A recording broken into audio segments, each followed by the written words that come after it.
오늘 신문 보셨습니까? 이재명이 이런 취지로 말을 했습니다. 등록 임대 매물이 나오면 집값 안정에 도움이 된다. 좋습니다. 집값이 불안하니까요. 매물이 부족하니까요. 그런데 여기서 딱 하나만 묻겠습니다. 그 매물이 누구의 집에서 나오죠? 비어있는 집입니까? 아닙니다. 지금 누군가 살고 있는 집입니다. 그럼 안정되는 건 뭐고 무너지는 건 무엇일까요? 집을 살 수 있는 사람은 실거주라는 이름으로 그 집을 차지합니다. 그리고 집을 살 수 없는 사람, 그 집에 살던 세입자는 나가야 합니다. 이게 지금 정부가 말하는 안정입니다. 집값을 숫자로 잡는 대신 세입자를 사람째 밀어내는 안정. 더 노골적인 건 타이밍입니다. 올해는 8년 만기 임대가 끝나는 해입니다. 정책 입장에선 가장 손쉽게 매물을 끌어낼 수 있는 구간이죠. 그래서 오늘의 메시지는 이렇게 들립니다. 지금은 집값부터, 세입자는 나중에. 오늘 영상에서 저는 단정적으로 묻겠습니다. 이건 실수입니까? 아니면 의도된 선택입니까? 그리고 그 선택의 비용을 왜 항상 집 없는 사람만 치러야 하는지 오늘 그 본질을 꿰뚫어 보겠습니다.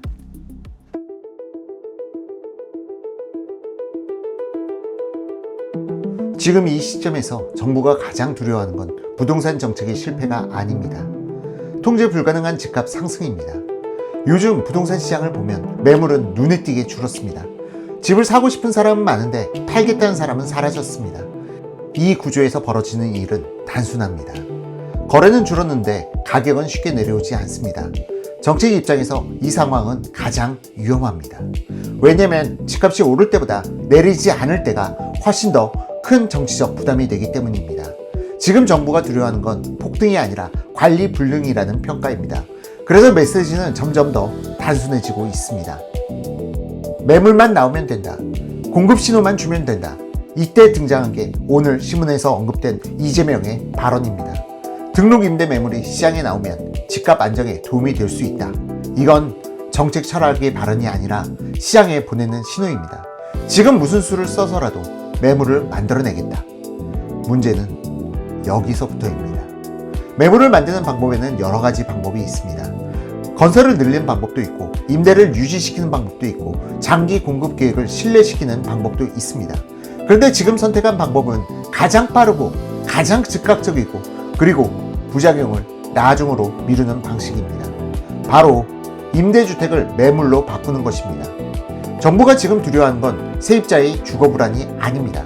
그건 숫자로 바로 드러나지 않기 때문입니다. 지금 두려운 건 오직 하나, 집값을 잡지 못했다는 평가입니다. 그래서 이 정책은 주거 안정 정책이 아니라 가격 통제 정책에 가깝습니다. 이제 질문은 이것입니다. 이렇게 매물을 끌어내야 할 만큼 정부가 조급해진 이유는 무엇일까요? 그리고 왜 하필이면 지금 등록 임대 사업자들일까요?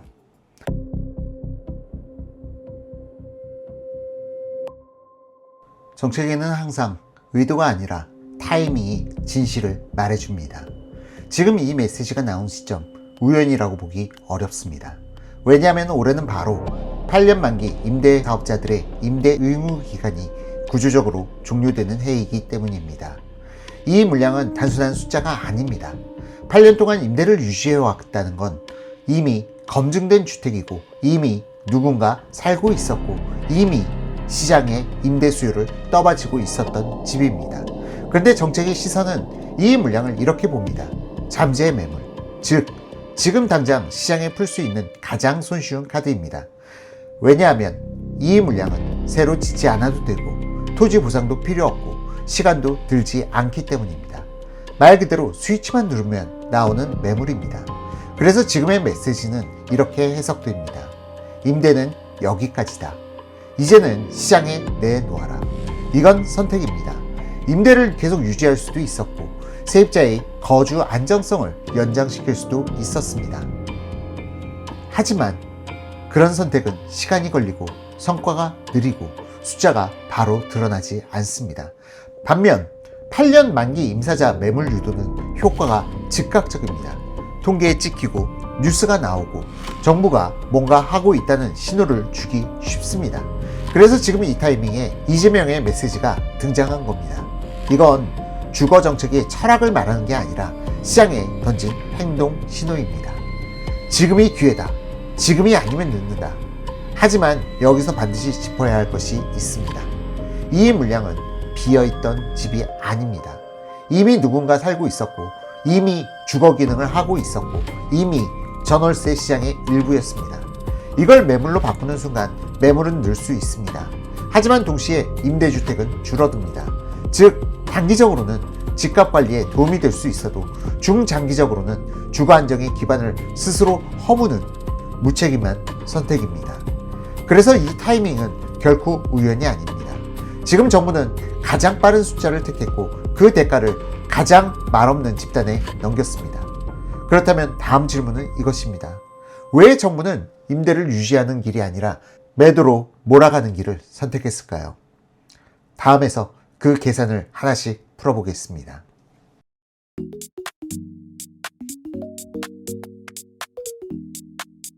이쯤 되면 이 질문을 하지 않을 수 없습니다. 왜 정부는 임대를 계속 유지하도록 유도하지 않았을까요? 왜 굳이 매도로 방향을 틀었을까요? 이건 철학의 문제가 아니라 계산의 문제입니다. 정부의 계산식은 의외로 단순합니다. 첫째, 속도입니다. 임대를 유지하는 정책은 효과가 느립니다. 세입자 보호는 통계로 바로 지키지 않고 주거 안정은 숫자로 즉시 보이지 않습니다. 반면 매도는 다릅니다. 매물이 나오면 기사 제목이 바뀌고 시장 분위기가 달라지고 정부가 집값을 잡고 있다는 신호가 즉각적으로 만들어집니다. 정치적으로 이건 매우 큰 차이입니다. 둘째, 가시성입니다. 임대 유지 인센티브는 성과를 설명하기 어렵습니다. 세입자가 계속 살고 있습니다 라는 말은 뉴스가 되지 않습니다.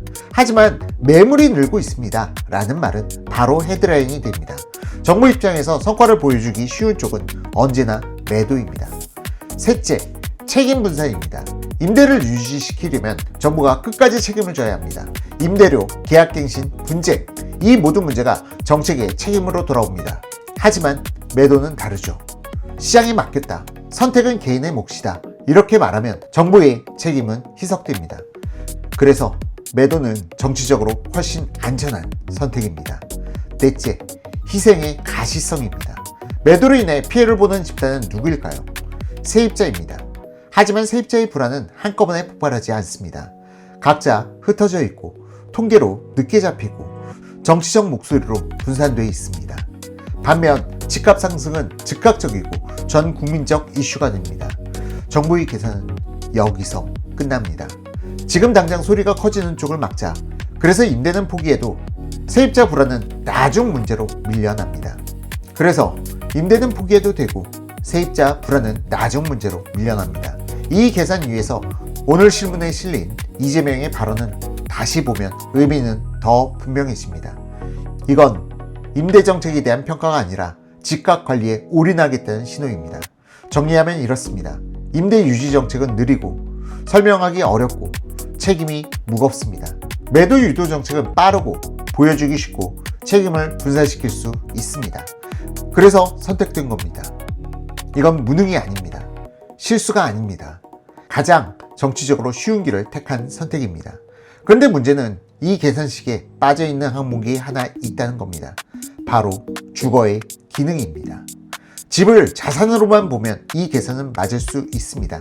하지만 집은 누군가의 생활 공간입니다. 그렇다면 다음 질문은 이것입니다. 이 계산식이 현실의 주거 구조에서는 어떤 희생을 만들어낼까요?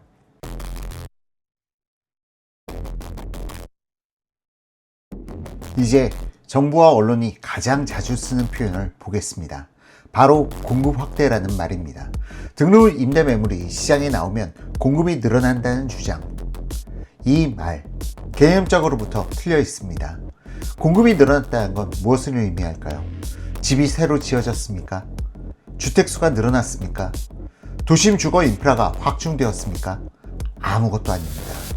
지금 벌어지고 있는 건 공급 증가가 아니라 용도 전환입니다. 임대주택을 매매주택으로 바꾼 것 뿐이죠.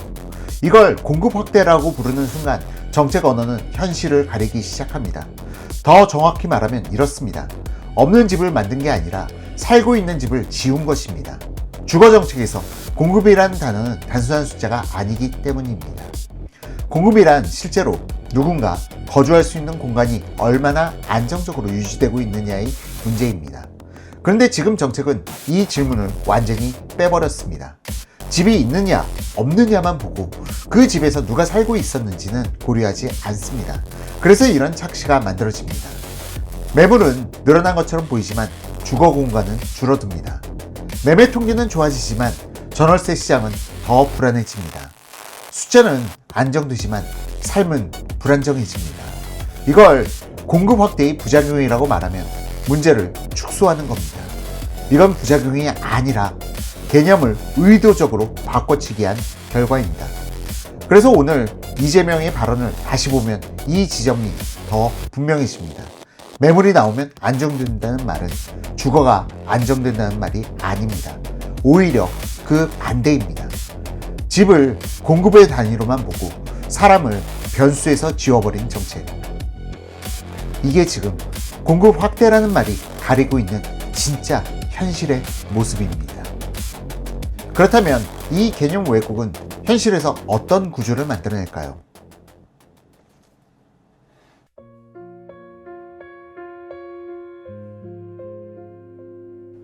여기서 이 정책의 진짜 본질을 정확히 짚어야 합니다.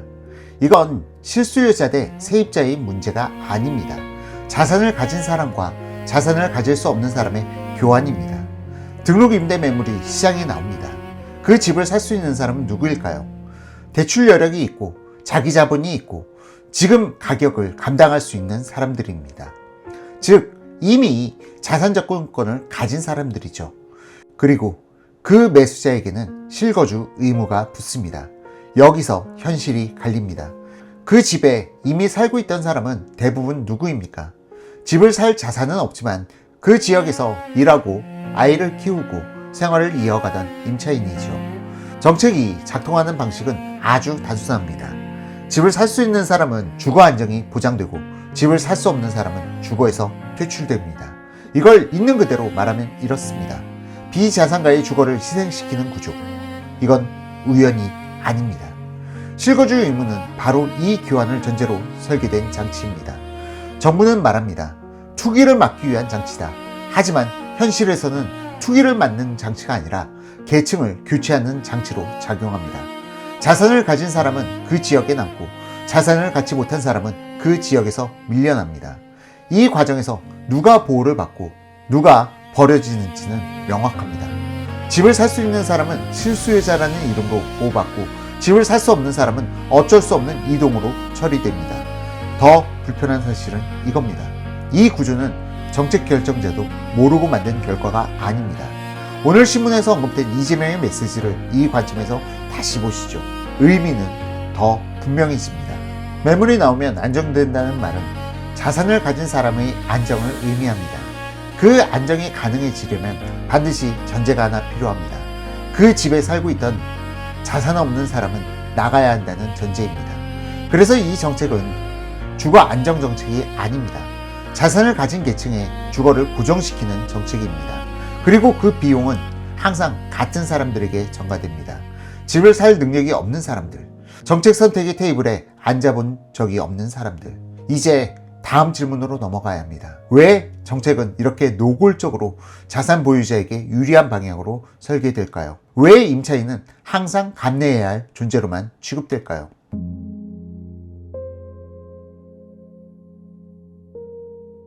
이제 질문을 바꿔야 합니다. 왜 정책은 늘 세입자를 보호하지 못하는 게 아니라 세입자를 먼저 포기할까요? 이유는 단순합니다. 세입자는 정치적으로 가장 비용이 낮은 집단이기 때문입니다. 집을 소유한 사람은 이해관계가 분명합니다. 집값, 세금, 규제 하나에도 반응이 즉각적이고 조직화되어 있습니다. 반면 세입자는 다릅니다. 지역이 흩어져 있고 계약 기간이 제각각이며 문제가 터져도 각자 해결합니다. 한꺼번에 분노하지 않고 한 목소리로 압박하지 못합니다. 정책의 언어로 말하면 관리하기 쉬운 희생입니다. 그래서 정책 우선순위는 항상 이렇게 정렬됩니다. 집값 상승, 즉각 대응, 자산가 불만, 정책 수정, 세입자 불안, 추후 검토. 이 구조에서 추후는 거의 오지 않습니다. 더 현실적인 이유도 있습니다. 세입자 보호 정책은 정부가 끝까지 책임져야 합니다. 임대료, 계약, 분쟁, 갱신 문제까지 모든 부담이 정책으로 돌아옵니다. 반면 세입자가 밀려나는 결과는 이렇게 정리됩니다. 시장 변화, 개별 계약 문제, 어쩔 수 없는 이동, 정책 책임은 자연스럽게 희석됩니다. 그래서 세입자는 정책 실패의 비용을 떠안지만 정책 성공의 숫자에는 등장하지 않습니다. 이 지점에서 오늘 신문에 실린 이재명의 발언을 다시 떠올려 보면 정책의 시선이 어디에 있는지 더 분명해집니다. 매물이 나오면 안정된다. 이 문장에는 세입자가 없습니다. 어디에도 누가 나가야 하는지에 대한 말은 없습니다. 그 침묵이 정책의 진짜 우선순위입니다. 그래서 이 정책은 주거 정책이 아니라 자산관리 정책에 가깝습니다. 집을 가진 사람의 불안은 즉시 해결해야 할 문제고, 집을 가지지 못한 사람의 불안은 참아야 할 문제로 분류됩니다. 이게 반복되면 어떤 사회가 될까요? 집을 가진 사람은 계속 그 자유를 지키고, 집을 가지지 못한 사람은 계속 이동해야 하는 사회. 주거가 사다리가 아니라 고정장치가 됩니다. 이제 다음 질문은 이것입니다. 이렇게 설계된 정책이 시장에 어떤 신호를 보내고 있을까요? 임대인은 무엇을 배우고 시장은 어떤 방향으로 움직일까요? 다음 장에서 임대사업자를 적으로 만든 대가가 어떻게 돌아오는지 구체적으로 살펴보겠습니다.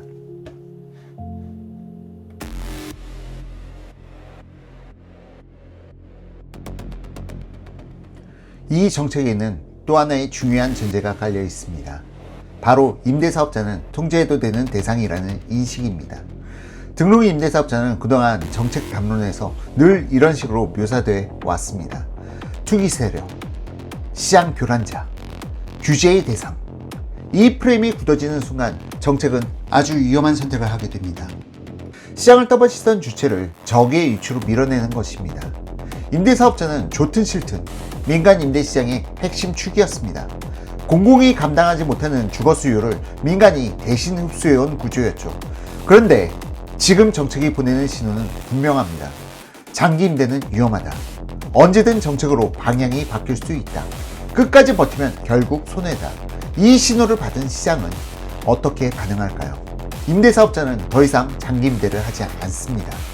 임대기간이 짧아지고 월세는 늘어나고 보증금은 줄어듭니다. 그리고 가능한 한 빨리 출구를 찾습니다. 이건 도덕의 문제가 아닙니다. 학습의 결과죠. 정책이 가르쳐준 대로 시장 참여자들이 움직이는 것 뿐입니다. 그 결과는 이미 보이고 있습니다. 임대 공급은 줄고 계약은 불안정해지고 세입자의 주거 이동은 잦아집니다. 이게 바로 임대사업자를 적으로 규정했을 때 반드시 나타나는 구조적 결과입니다. 더 아이러니한 건 이겁니다. 정부는 말합니다. 임대사업자를 줄이겠다. 시장을 정성화하겠다. 하지만 그 결과는 임대가 사라지는 게 아니라 불안정한 임대만 남는 것입니다. 장기 임대는 사라지고 단기 계약만 늘어납니다. 안정적인 임대는 줄고 가격 변동성은 커집니다. 이건 정성화가 아니라 질서의 붕괴입니다. 오늘 신문에서 언급된 이재명의 메시지, 매물을 끌어내라. 이 말은 동시에 이런 신호를 시장에 보냅니다. 임대는 여기까지다. 다음은 내 차례가 아니다. 그 신호를 받은 민간은 당연히 방어적으로 움직입니다. 그 결과는 정부가 원하던 것과 정반대입니다. 임대는 줄고 주거는 더 불안해지고 결국 집값과 전월세는 다시 압박을 받게 됩니다. 이제 다음 질문은 이것입니다. 이렇게 망가진 임대 생태계의 비용은 결국 누가 떠안게 될까요?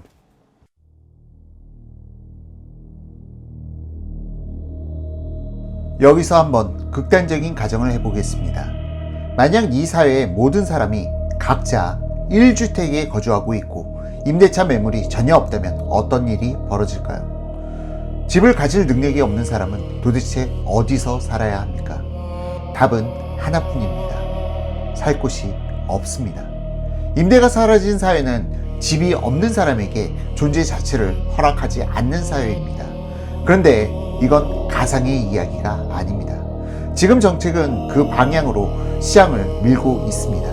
임대를 줄이고 매매로만 흡수하고 집을 살 수 있는 사람만 도시 안에서 남게 만드는 구조. 여기에 더 중요한 문제가 하나 있습니다. 임대는 단순히 집을 빌리는 수단이 아닙니다. 삶을 단계적으로 확장하는 통로입니다. 사람은 보통 이렇게 살아갑니다. 처음엔 작은 집, 그 다음엔 조금 더 나은 위치, 직장, 소득, 가족에 맞춰 삶의 반경을 넓혀갑니다. 이 과정에서 임대는 계층 이동의 사다리 역할을 합니다. 그런데 임대가 사라지면 이 사다리 역시 함께 사라집니다. 집을 살 수 없는 사람은 더 나은 집으로 이동할 기회 자체를 박탈당합니다. 이건 단순한 불편이 아닙니다. 성장의 차단입니다. 한번 반지하에서 출발하는 사람은 그 자리를 벗어날 방법이 없습니다. 더 넓은 집, 더 좋은 위치, 더 나은 환경으로 삶을 디벨롭할 통로가 완전히 막히기 때문입니다. 이 순간부터 주거는 선택이 아니라 운명이 됩니다. 부모가 어디에 살았느냐가 자식의 주거 수준을 결정하고 처음 터를 어디에 잡았느냐가 평생의 거주지를 고정합니다. 이게 바로 계층 이동의 붕괴입니다. 정부는 말합니다. 집값을 안정시켰다. 하지만 그 안정의 대가는 사람의 이동을 멈추는 것이었습니다. 집을 사고 파는 숫자는 잠시 멈췄을지 몰라도 사람이 더 나은 삶으로 이동할 수 있는 길은 완전히 막혔습니다. 이거는 주거 정책의 실패가 아닙니다. 사회 구조의 경직화입니다. 한 사회가 사다리를 제거하고도 정상적으로 작동할 수 있다고 믿는 건 아주 위험한 착각입니다. 그리고 이 변화는 통계에 바로 잡히지 않습니다. 하지만 시간이 지나면 이렇게 드러납니다. 같은 동네에서 같은 계층만 순환하고 같은 집에서 같은 삶이 대물림되는 사회. 그때 가서 다시 임대를 늘리자고 말을 해도 이미 늦습니다. 왜냐하면 임대는 집을 짓는 문제가 아니라 신뢰를 쌓는 문제이기 때문입니다. 그래서 이 정책의 진짜 부작용은 집값이 아닙니다. 사람이 움직일 수 없는 사회, 성장이 멈춘 사회를 만든다는 점입니다. 이제 다음 질문으로 가야 합니다. 이렇게까지 명확한 대안이 있는데 왜 정부는 그 길을 선택하지 않았을까요? 정말 다른 선택지는 없었던 걸까요?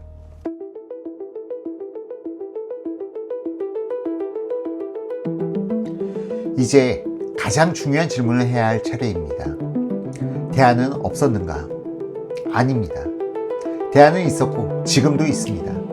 다만 지금 여당의 선택은 그 대안과 정반대 방향으로 가고 있습니다. 주거 문제의 본질은 임대냐 매매냐의 문제가 아닙니다. 사람들이 실제로 원하는 주택이 얼마나 충분히 공급되고 있느냐의 문제이죠.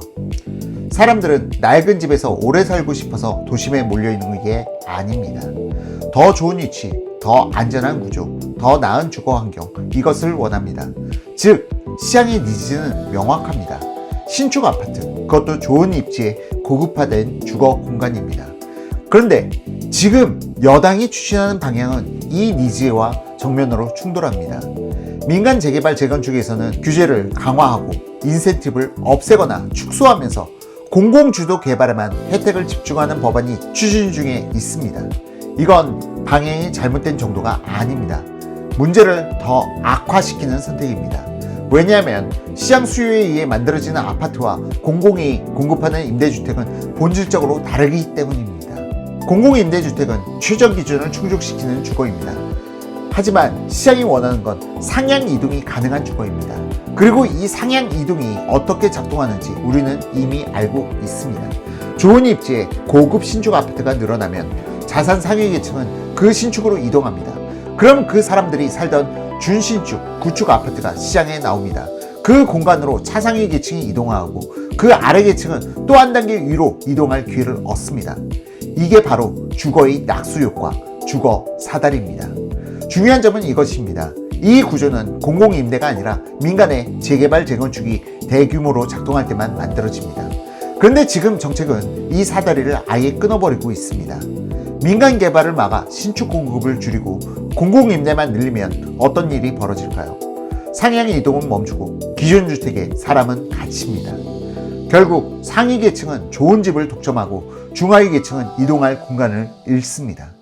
이건 주거 복지가 아니라 주거 고착화입니다.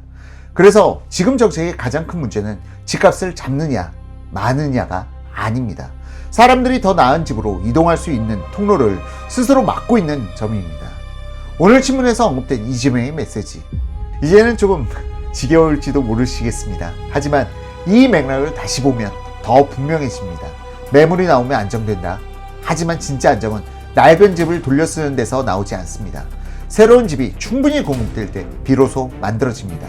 지금 필요한 건 임대 물량을 쥐어짜는 정책이 아니라 민간 재개발, 재건축을 전면으로 활성화해서 사람들이 실제로 원하는 주택을 대량으로 공급하는 일입니다. 그런데 여당은 그 길이 아니라 정반대의 길을 가고 있습니다. 그래서 다시 말할 수 있습니다. 대안은 없었던 게 아닙니다. 가장 본질적인 대안을 의도적으로 외면하고 있는 것입니다. 그리고 그 결과는 분명합니다. 집은 낡아가고 이동은 멈추고 계층은 고착화됩니다. 이제 마지막으로 이 모든 선택을 어떻게 기억해야 할지 정리해 보겠습니다.